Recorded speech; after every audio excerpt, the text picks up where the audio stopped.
Welcome to wafer Telugu.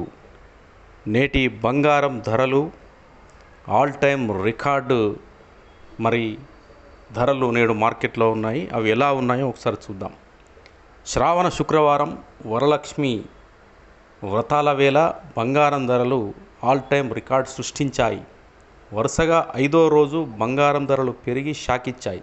హైదరాబాదులో ఇవాళ 24 క్యారెట్ల పసిడి 10 గ్రాముల బంగారం ధర రూ. 760 పెరిగి 1,03,310 రూపాయలకు చేరింది. ఇక 22 క్యారెట్ల గోల్డ్ 10 గ్రాముల ధర రూ. 700 పెరిగి రూ. 94,700 పలుకుతోంది. అటు వెండి ధరల్లో ఎలాంటి మార్పు లేదు. కేజీ సిల్వర్ రేటు రూ. 1,27,000గా ఉంది. తెలుగు రాష్ట్రాల్లో దాదాపు ఇవే ధరలు అందుబాటులో ఉన్నాయి.